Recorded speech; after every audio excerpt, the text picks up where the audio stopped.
तो कैसे हो आप सब? आशा करता हूं कि ठीक होंगे। तो चलिए आज की क्लास स्टार्ट करते हैं। और स्टार्ट करने से पहले बताना चाहते हैं कि प्राचीन भारत अब समाप्ति के कगार पर पहुंच रहा है। 2 से 3 क्लासों में प्राचीन भारत की विदाई हो जाएगी। उसके पश्चात मध्यकालीन भारत स्टार्ट हो जाएगा। और जो एंशिएंट इंडिया में है, जो महत्वपूर्ण टॉपिक है, लगभग हमने पढ़ ही लिया है। ये कुछ राजवंश जो रिसेंट में बचे हैं, जो बहुत ही माइनर इंपॉर्टेंट है, उनको पढ़ रहे हैं हम। लेकिन हर्षवर्धन का काल पढ़ना है तो हर्षवर्धन हमारे एग्जामिनेशन पॉइंट ऑफ व्यू से महत्वपूर्ण है। ठीक है, तो आज जो हम लोग बात करेंगे पुष्यभूति वंश की बात करेंगे। पुष्यभूति वंश से पहले हम लोग गुप्त वंश के बारे में डिटेल में पढ़ा था। 3 से 4 वीडियोस में कंप्लीट हुआ था कि मैंने बताया भी था आप लोगों से, जो मौर्य साम्राज्य है और जो गुप्त साम्राज्य है, ये दोनों का दोनों जो है बच्चा बहुत ही महत्वपूर्ण है हमारे एग्जामिनेशन पॉइंट ऑफ व्यू से। अनगिनत प्रश्न इन दोनों चैप्टरों से पूछा गया है, इसलिए उसको बहुत ही डिटेल में हमने इसकी क्लास कराई। जो बच्चे नहीं देखे हैं इस चीज को, अगर आज पहली कक्षा में है हमारे, तो 2 वंश का जो क्लास है अलग अलग प्लेलिस्ट भी बना है, इनको जरूर देखें, क्योंकि आपके एग्जामिनेशन में इससे रिलेटेड प्रश्न बहुत बार पूछा गया है। तो चलिए आज स्टार्ट करते हैं पुष्यभूति वंश। क्लास में हमने पढ़ा कि जब भी किसी नए वंश का उदय होता है, इसका मतलब यह है कि जो पहले वाला वंश है वो क्या हो रहा है बच्चा, वो पतन के कगार पर जा रहा है। जब किसी वंश का पतन हो रहा है, इसका तात्पर्य यह है कि उसके जो शासक हैं वो क्या हो जा रहे हैं, वो कमजोर पड़ रहे हैं आने वाले शासकों से। तो उसी कमजोरी का फायदा अगला व्यक्ति जो है क्या करेगा, उठाएगा। तो गुप्त वंश समाप्त हो रहा है, इधर पुष्यभूति वंश प्रारंभ हो रहा है। और पुष्यभूति वंश से पहले कई छोटे छोटे राजवंश उसमें हमें देखने को मिलेंगे, लेकिन हमारे एग्जामिनेशन पॉइंट ऑफ व्यू से बहुत इंपॉर्टेंट नहीं है, इसलिए उनको बस जानेंगे कहाँ कहाँ उनका जो स्थान है वहाँ है, और कौन सा वंश है उसके बारे में जानेंगे। इसके पश्चात पुष्यभूति के बारे में डिटेल में हम पढ़ेंगे। एक बार आप लोग जो लिखा गया है इसका स्क्रीनशॉट ले लीजिए, नोट्स बनाने में आसानी होगी। चलिए चलते बेटा। एक राजवंश है, एक राजवंश इधर है और स्थान है। ऐसे भी प्रश्न पूछ लेते हैं कि एक तरफ राजवंश दे दिया, एक तरफ स्थान दे दिया, हो सकता है यही 4 दे दे और उसका क्रम जो है उल्टा सीधा कर दे। तो ऐसे भी प्रश्न हमारे एग्जामिनेशन में आते हैं, तो ऐसे भी देखा जा सकता है इसको। तो पुष्यभूति वंश जब स्टार्ट होता है, उससे पहले इस 4 राजवंश, छोटे छोटे राजवंश, जैसे मान लीजिए कोई बहुत बड़ा राजवंश है और उसको छोटे छोटे 4 भाग अगर हैं, तो चारों भागों का अलग अलग शासन होगा, अलग अलग क्षेत्रों में क्या होगा बच्चा, ये विभाजित होगा। उसी तरह राजवंश कौन सा है, मैत्रक है।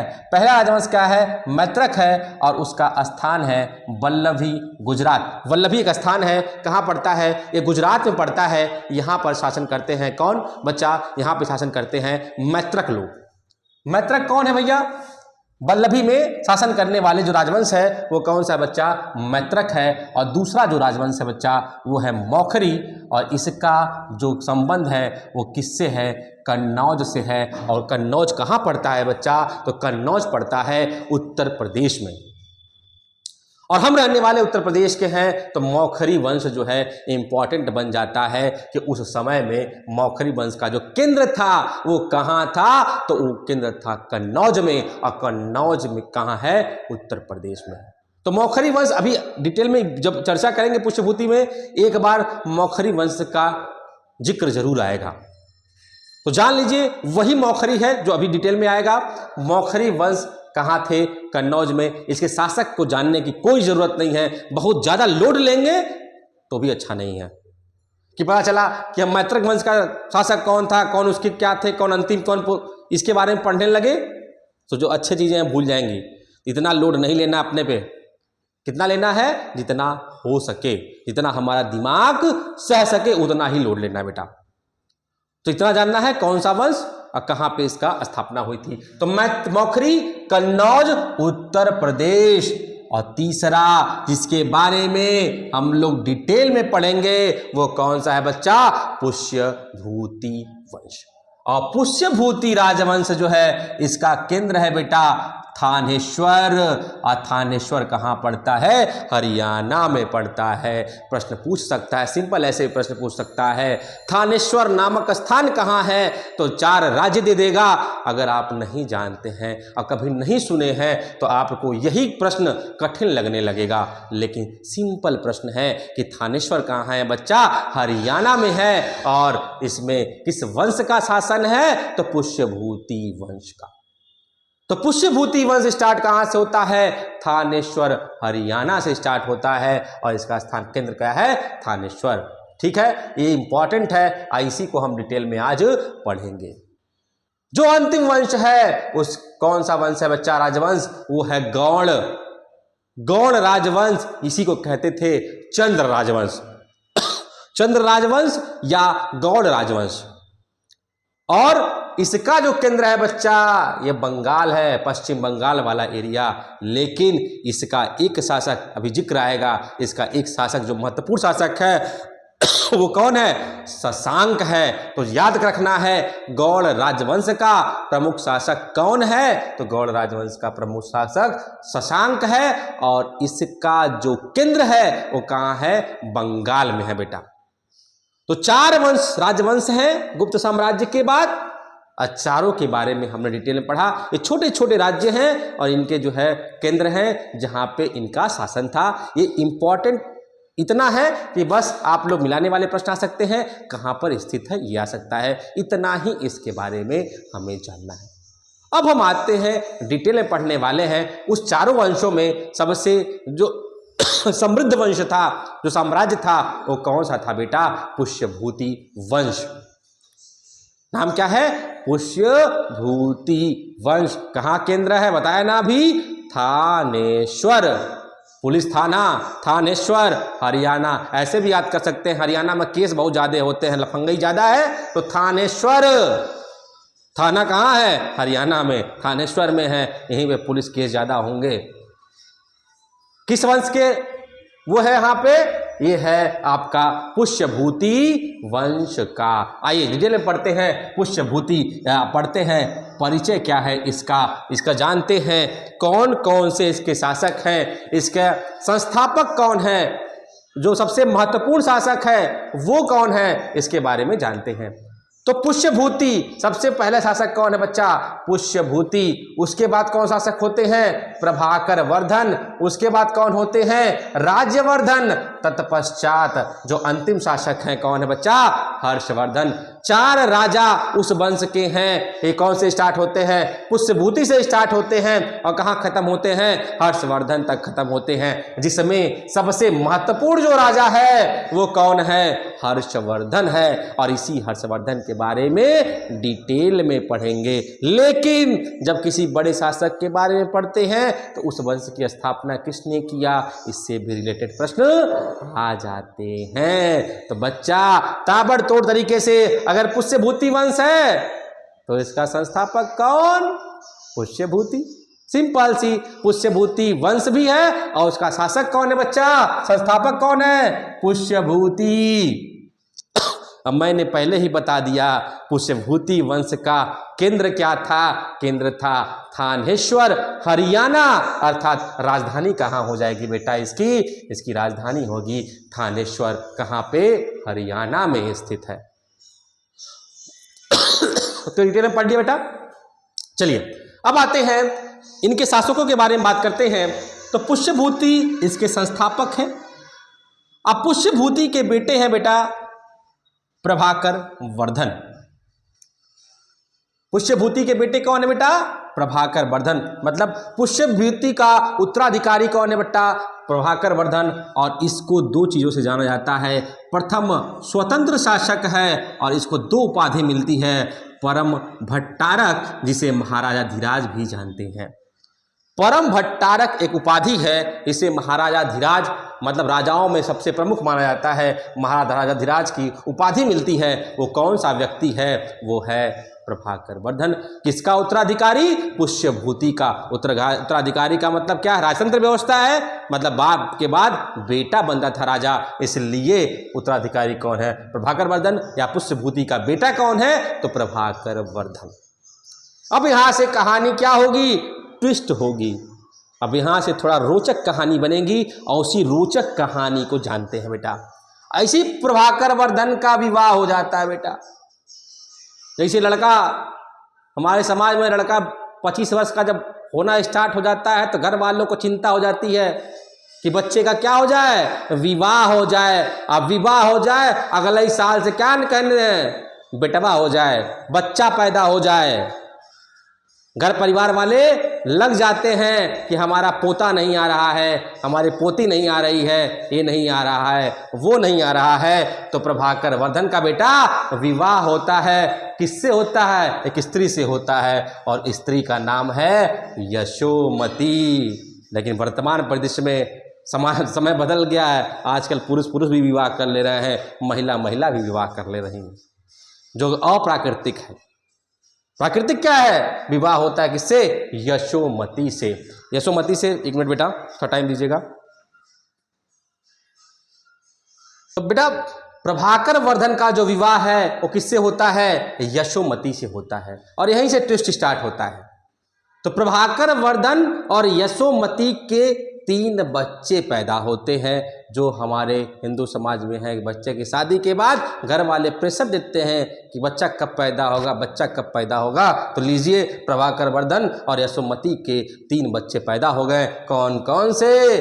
पहला है राज्यवर्धन, दूसरा कौन है? हर्षवर्धन, और तीसरी एक कन्या पैदा होती है और राजश्री। मतलब प्रभाकर वर्धन के 3 बच्चे, जिसमें सबसे बड़ा बच्चा कौन है बेटा? राजवर्धन है। उसके बाद हर्षवर्धन पैदा होते हैं और उसके बाद कौन होती है? एक सुंदर कन्या, इसका नाम है क्या बच्चा? राजश्री। और इस राजश्री का विवाह होता है राजग्रह वर्मा से।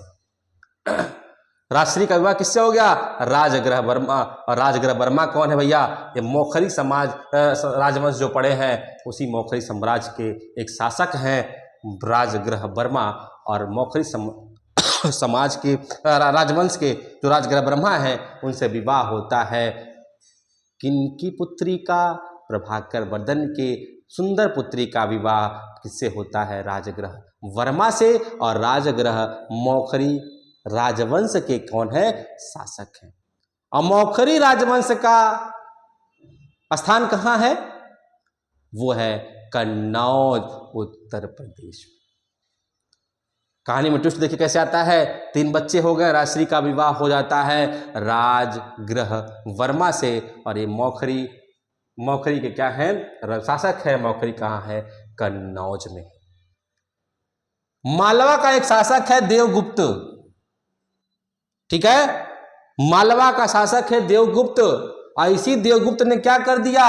राजग्रह वर्मा की क्या कर दी बच्चा? हत्या कर दी। मतलब राजवर्धन हर्षवर्धन के जीजा की हत्या कौन करता है? देवगुप्त कर देता है।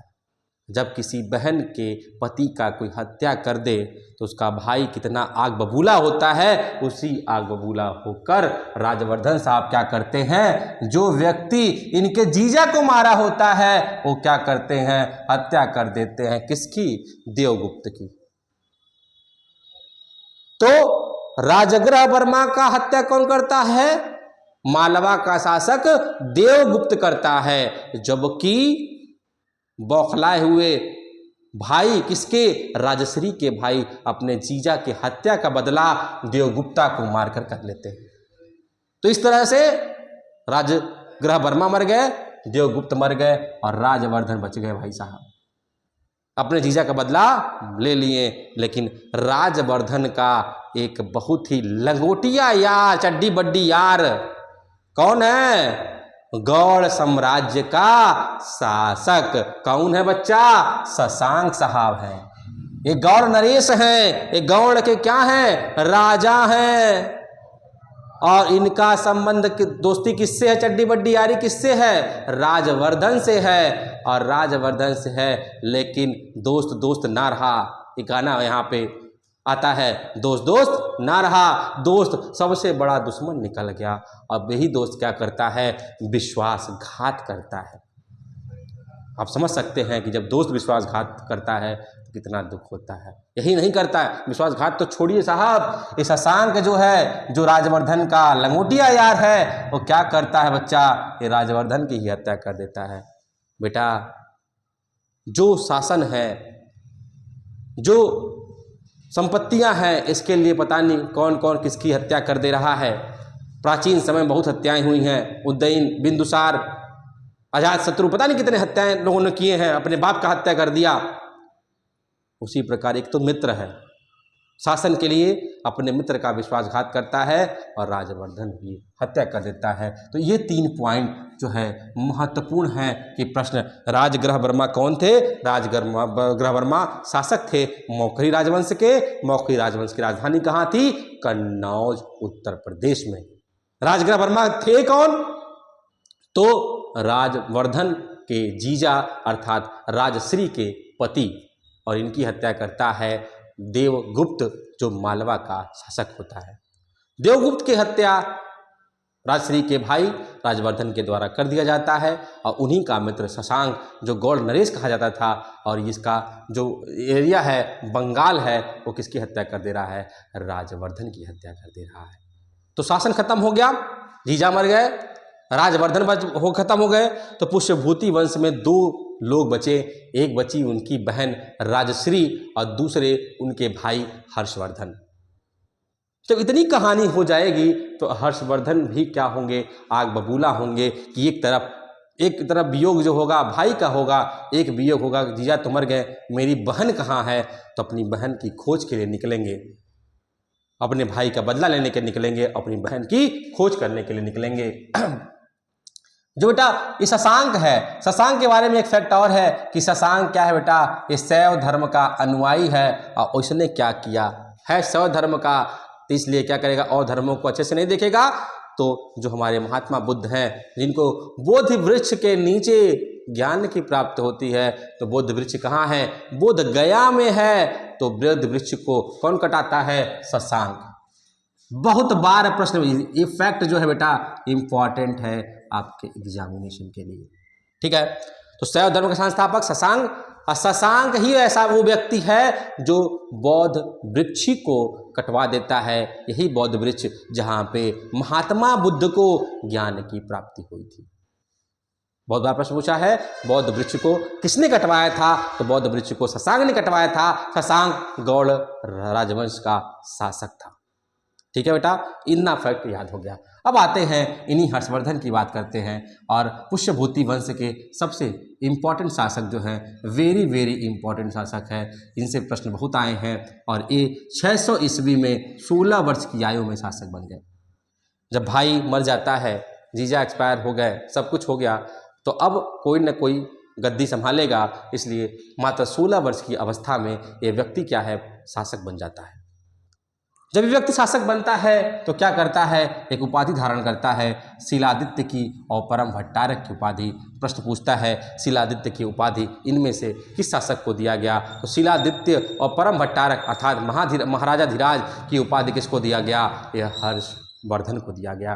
तो हर्षवर्धन को उपाधि मिलती है शिलादित्य की और परम भट्टारक की, और इनकी राजधानी बेटा कौन सी है, कन्नौज। ये थानेश्वर से कन्नौज को अपनी राजधानी बनाते हैं।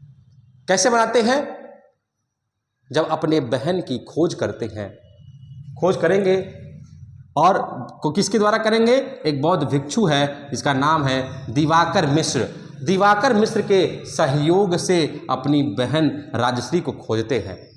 उनका एरिया कौन सा है बच्चा, उनका एरिया है कन्नौज।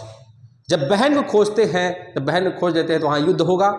युद्ध होने के पश्चात जो कन्नौज वाला इलाका है अपने अंतर्गत कर देते हैं। मतलब अब जो पुष्यभूति वंश का जो प्रशासन है, कहाँ से कहाँ तक हो गया, थानेश्वर से कन्नौज तक।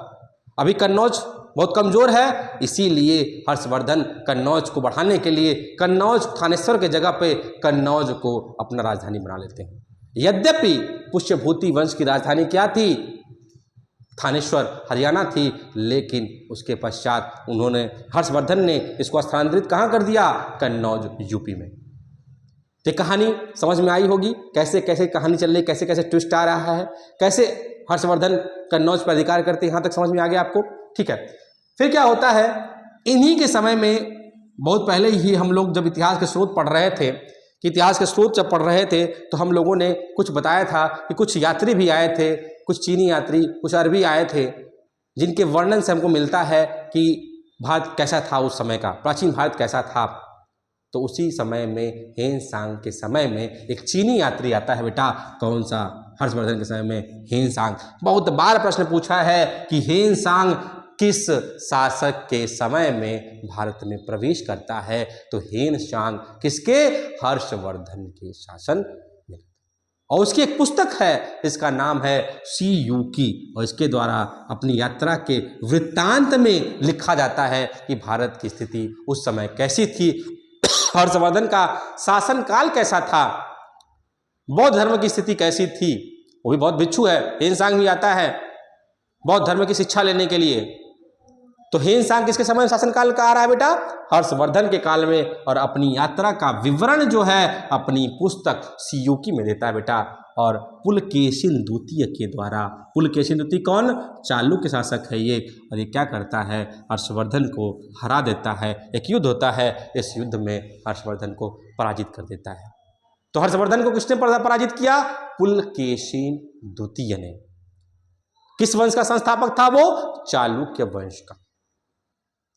चालुक्य वंश के शासक पुलकेशिन द्वितीय के द्वारा किसको हराया जाता है, हर्षवर्धन। बहुत डिटेल में जानने की जरूरत नहीं है, इतना भी जान लें बहुत है।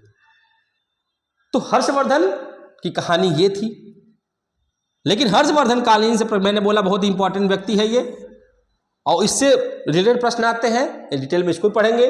कुछ तथ्य है इंपॉर्टेंट हर्षवर्धन के समय के। तो क्या है, प्रश्न पूछता है हर्षवर्धन के दरबारी कवि कौन, तो मिलाने का दिया होता है कौन, तो बाणभट्ट। तो हर्षवर्धन के दरबारी कवि बाणभट्ट, और बाणभट्ट के द्वारा दो किताबों की रचना की जाती है, एक है हर्षचरित और दूसरा है कादंबरी। हर्षचरित और कादंबरी के रचनाकार कौन है, बाणभट्ट। दे देगा हर्षचरित, मिलाने का प्रश्न दे देगा, कादंबरी कुछ और लिखा रहेगा नाम, या हर्षवर्धन लिख देगा, हर्षवर्धन नहीं है उसके लेखक बेटा, उसके लेखक है हर्षचरित्र, और कादंबरी के लेखक कौन है, बाणभट्ट है। किसके दरबारी कवि, हर्षवर्धन के दरबारी कवि बाणभट्ट। बाणभट्ट किस साम्राज्य से संबंधित है, तो बाणभट्ट पुष्यभूति वंश से संबंधित है। यहां तक क्लियर हो गया होगा, ठीक है बेटा। आगे बढ़ते हैं, चलिए। एक व्यक्ति और है मयूर, ये भी एक लेखक है, और इनके द्वारा मयूर शतक और सूर्य शतक की रचना की गई। बहुत इंपॉर्टेंट नहीं है, मयूर शतक सूर्य शतक पूछा भी नहीं गया है, बहुत इंपॉर्टेंट नहीं है। तो मयूर के द्वारा मयूर शतक और सूर्य शतक की रचना की गई, और हमारे हर्षवर्धन साहब हैं, ये भी बहुत बड़े लेखक थे। हर्षवर्धन भी बहुत बड़े विद्वान थे, और इन्होंने भी रचनाएं की। प्रश्न पूछता है नागानंद किसकी रचना है, तो नागानंद हर्षवर्धन की। आप लोग इसमें भी करते हैं, बाणभट्ट कर देते हैं लेकिन हर्षवर्धन, नागानंद, रत्नावली एवं प्रियदर्शिका जो संस्कृत में लिखा गया है, तो प्रियदर्शिका, नागानंद और रत्नावली की रचना कौन करता है, हर्षवर्धन खुद ही लिखता है किताब। कौन सा, नागानंद, रत्नावली और प्रियदर्शिका जो कि संस्कृत में लिखा गया है, इसकी रचना कौन करता है बेटा, हर्षवर्धन करते हैं। इंपॉर्टेंट फैक्ट में बाणभट्ट इंपॉर्टेंट होंगे, कौन कौन से किस किस में, हर्षचरित्र और कादंबरी के लिए मयूर इंपॉर्टेंट है, सूर्य शतक और मयूर शतक के लिए, और नागानंद, रत्नावली, प्रियदर्शिका के लिए जो इंपॉर्टेंट है बेटा हर्षवर्धन है। इससे अनगिनत प्रश्न पूछे गए हैं, तो ये फैक्ट जो है आप लोग एक बार याद कर लीजिएगा। जो हर्षकालीन तथ्य है ये भी इंपॉर्टेंट है बच्चा, ठीक है। जो हर्षवर्धन है बेटा, पहले तो क्या होते हैं, ये भी होते हैं शैव धर्म के अनुयायी, लेकिन बाद में क्या बन जाते हैं, बौद्ध धर्म के महायान जो टुकड़ी है उसके जो है अनुयायी बन जाते हैं। कौन? हर्षवर्धन। पहले किसके थे? शैव धर्म से अनुयायी थे, लेकिन बाद में ये बौद्ध धर्म के महायान शाखा के अनुयायी बन जाते हैं। और नालंदा महाविहार जो कि बिहार में है, इस नालंदा महाविहार उस समय महायान बौद्ध धर्म के शिक्षा का क्या था? प्रधान केंद्र था। तो नालंदा बौद्ध विहार जो है महायान बौद्ध धर्म के शिक्षा का क्या था? प्रमुख केंद्र था। और इसके अनुयायी कौन थे? हर्षवर्धन थे। इसके पहले किसके अनुयायी थे? ये शैव धर्म के अनुयायी थे। उसी के समय में हर 5 वर्ष के बाद एक सम्मान समारोह आयोजित होता था, और इसे क्या कहते थे बेटा? महामोक्ष परिषद कहते थे। मतलब हर्षवर्धन के काल में प्रयागराज में एक महामोक्ष परिषद का आयोजन किया जाता था, जो प्रत्येक 5 वर्ष के बाद होता था। इसी महामोक्ष परिषद के जो समारोह है, इसमें हेनसांग हिस्सा लेते हैं। तो किस महामोक्ष परिषद के होते हैं? तो 6वें हेनसांग क्या करते हैं? स्वयं क्या करते हैं? 6वें समारोह में सम्मिलित होते हैं। ये भी प्रश्न कई बार पूछा है। 6वें समारोह किस महामोक्ष परिषद के 6वें समारोह में खुद हर्षवर्धन पार्टिसिपेट करते हैं, इसके वो बनते हैं। ठीक है, समारोह में सम्मिलित होते हैं। ठीक है, ये इंपॉर्टेंट चीज़ याद हो गई। अब बात करेंगे, कोई शासक जब प्रसिद्ध होता है तो उसके प्रशासन से रिलेटेड प्रश्न भी आते हैं। तो बात करेंगे हर्षवर्धन कालीन प्रशासन की। तो हर्षकालीन क्या है बेटा? प्रशासन की। इनके जो अधीनस्थ शासक थे, शासक के अधीनस्थ शासक क्या कहते हैं? उसे महाराज कहते थे। यहाँ महासामंत के नाम से जानते थे बेटा। सामंत ऐसे बड़ा सा नहीं रहेगा, सामंत। महाराज अथवा सामंत के नाम से जानते थे। उनकी भी क्या थी? एक मंत्री परिषद थी, और उन्हें हम क्या कहते थे? सचिव व अमात्य के नाम से जानते थे। जो मंत्री परिषद का हेड था वो सचिव था, और जो और लोग थे कौन थे? अमात्य थे। 2 पदवी, मंत्री परिषद और मंत्री, सचिव और अमात्य हो गए बेटा। प्रांतों को भुक्ति, गुप्त साम्राज्य में इसी भुक्ति को पढ़ा था कि एक केंद्र था, केंद्र कई भुक्तियों में बटा था। वहाँ 2 थे, देश और भुक्ति। यहाँ पे क्या है? भुक्ति है। भुक्ति का मतलब वर्तमान समय के जैसे राज्य हैं, उसी समय के वैसे क्या होते थे? भुक्ति थे। भुक्ति मतलब राज्य, प्रांत। तो कई भुक्तियों में बटा हुआ था, और भुक्ति का जो शासक था उसे राष्ट्रिक कहते थे या ऊपरी कहते थे। ठीक है, उस राज्य को चलाने के लिए राज्यपाल है वर्तमान समय में। उस समय उस राज्य का जो मुखिया होता था कौन था? राष्ट्रिक है या कौन है? ऊपरिक है। जैसे प्रत्येक राज्य इस समय में जिलों में बटे हैं, उस समय भी जो प्रांत थे, जो भुक्ति था, वो कई जिलों में बटा था, और उस जिलों को हम क्या कहते थे बेटा? विषय कहते थे। और विषय भुक्ति का विभाजन हुआ था, और इसके जो शासक थे विषयपति है, जैसा कि गुप्त साम्राज्य में हमने डिटेल में जाना था। बहुत ज़्यादा जानते हैं। विषय मतलब जिला, जिला का जो शासक था मतलब डीएम कौन है? विषयपति है बेटा। ठीक है, शासन की सबसे छोटी इकाई हद में आता है। शासन की छोटी इकाई ग्राम, कहीं ग्राम, इसके शासक ग्रामिक होते हैं, लेकिन इसके प्रधान हर्षवर्धन के काल में ग्रामाक्ष पटलिक कहते थे। ग्रामाक्ष पटलिक ग्रामिक पहले थे मौर्य साम्राज्य में, उसमें थे, लेकिन इसमें ग्रामाक्ष पटलिक जो हैं वो कौन है? शासन ग्राम के प्रधान होते थे। इस सबसे छोटी इकाई क्या कहते थे? ग्राम को कहते थे। उस समय भी पुलिसकर्मी थे, और जो सहायक पुलिसकर्मी थे उन्हें क्या कहते थे? चाट एवं हाट नहीं बेटा, चाट एवं भाट। ठीक है, करेक्शन कर लीजिएगा। चाट एवं भाट पुलिसकर्मी कौन थे? चाट एवं भाट थे बेटा। और सिंचाई के साधन के रूप में क्या करते थे बेटा? तुला यंत्र का प्रयोग करते थे। यह तुला यंत्र अर्थात एक जलपंप था, जिसके द्वारा खेतों में क्या होती थी? सिंचाई होती थी। ठीक है बेटा। सूती वस्त्र के निर्माण के उस समय जो केंद्र था वो कौन था? प्रसिद्ध केंद्र था मथुरा था। तो प्रश्न पूछता है कि हर्षवर्धन के काल में सूती वस्त्र बनाने का जो प्रमुख केंद्र था वो कौन था? उत्तर प्रदेश कन्नौज से सटा हुआ कौन सा बेटा? मथुरा है। तो मथुरा क्या था? सूती वस्त्र निर्माण का केंद्र था। और प्रांतीय शासक, तो उस समय जो छोटे छोटे प्रांतीय शासक थे उन्हें क्या कहते थे? जो प्रांत में बटा था, भुक्ति थी, उसी शासक को क्या कहते थे? लोकपाल कहते थे। क्या था बेटा? लोकपाल। तो ये पूरा जो डिटेल में हमने पढ़ा, ये पुष्यभूति वंश से लेके जो उस समय में छोटे छोटे राज्यों का उदय हो रहा है, उन राज्यों को देखते हुए हमने पूरा डिटेल में इस वंश को पढ़ा।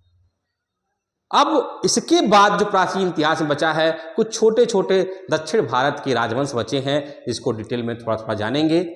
उसके पश्चात जयराम जी की करेंगे, किसको? प्राचीन इतिहास को।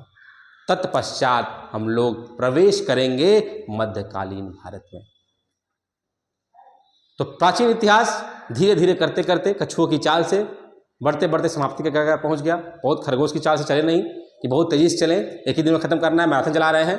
बहुत ही डिटेल में, बहुत ही धीरे धीरे, 1 महीने में खत्म हुआ लगभग।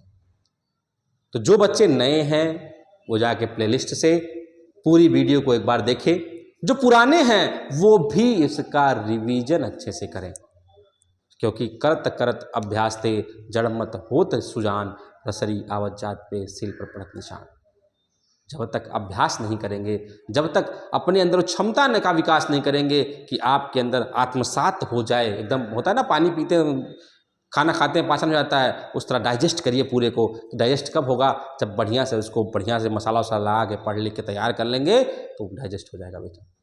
तो इसको जो नहीं पढ़े हैं रिवीजन करें, जो पहली बार कक्षा में है प्लेलिस्ट से पूरा वीडियोस देखें, और जल्द ही मध्यकालीन भारत में प्रवेश करेंगे, प्राचीन भारत टाटा बाय बाय करेंगे। कैसी लग रही है वीडियो? आप लोग कमेंट करते नहीं हैं, कुछ ही कमेंट आते हैं, आप लोग कोई प्रतिक्रिया नहीं देते। आप लोग कमेंट ज़रूर करें, और लगता है किसी को इसकी ज़रूरत है उस तक इसको शेयर करें। तब तक के लिए जय हिंद, जय भारत, धन्यवाद।